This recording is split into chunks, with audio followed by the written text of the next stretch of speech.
Bonjour à tous et bienvenue. Dans cette vidéo, je vais vous montrer tous les contrôles et gestes pour vos écouteurs, les CMF Buds Pro 2.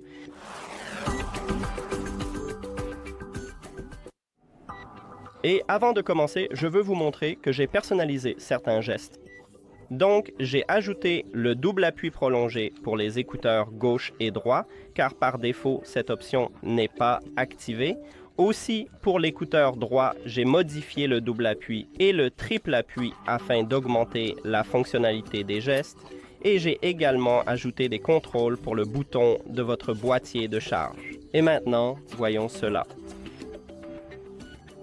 Donc, si vous appuyez 2 fois sur votre écouteur droit, vous pouvez lire ou mettre en pause la chanson si vous l'avez configurée comme moi. 1, 2. Je viens de mettre la chanson en pause. 1, 2 et je lance la chanson. Si vous appuyez 2 fois sur votre écouteur gauche, vous passerez à la piste suivante. 1, 2. Voilà. Si vous appuyez 3 fois sur votre écouteur gauche, vous reviendrez à la piste précédente. 1, 2, 3. Voilà. Si vous appuyez 3 fois sur votre écouteur droit, vous appellerez l'assistant vocal. J'ai iOS, donc je vais appeler Siri. Sur Android, vous appellerez Google Assistant, sauf si Gemini est configuré. Dans ce cas, c'est Gemini qui répondra. Vérifions cela. 1, 2, 3. Et comme vous pouvez le voir, ça fonctionne. Maintenant, la prochaine fonction est d'appuyer et de maintenir. Et je dois ouvrir l'application pour vous montrer. Désormais, en appuyant et en maintenant sur l'écouteur gauche ou droit, vous pouvez basculer entre les modes de contrôle du son ambiant. Donc maintenant, je désactive ces modes et si j'appuie et maintiens, j'active l'ANC. Si j'appuie et maintiens à nouveau, j'active le mode transparence. Excellent. La dernière fonction sur les écouteurs, c'est double appui et maintien. Et vous pouvez augmenter ou baisser le volume. Si vous double appuyez et maintenez sur l'écouteur droit, vous augmentez le volume. 1. Et comme vous pouvez le voir, j'ai augmenté le volume. Pour le baisser, il faut double appuyer et maintenir sur l'écouteur gauche. 1, 2. Oh, désolé, pardon, c'est ma faute. Refaisons-le. 1, puis j'appuie et je maintiens. Et je viens de baisser le volume. Cool.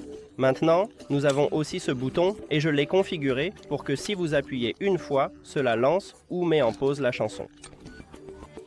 Comme vous pouvez le voir, je viens de la mettre en pause, j'appuie à nouveau et la chanson reprend. Si vous appuyez 2 fois, vous passerez à la piste suivante. Si vous appuyez 3 fois, vous reviendrez à la piste précédente. Voilà.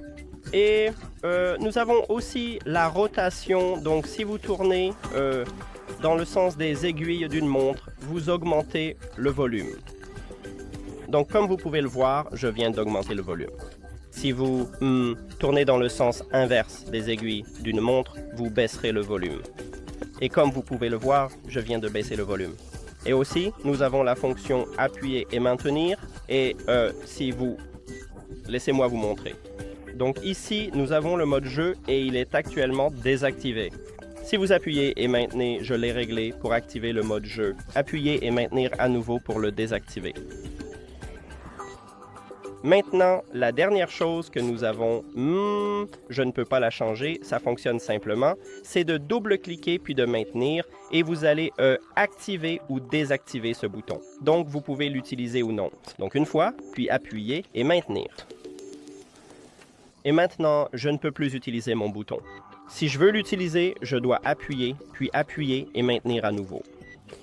Et voilà, c'est tout. Merci d'avoir regardé cette vidéo. Si vous l'avez trouvée utile, pensez à vous abonner à la chaîne et à laisser un like sur la vidéo. À bientôt.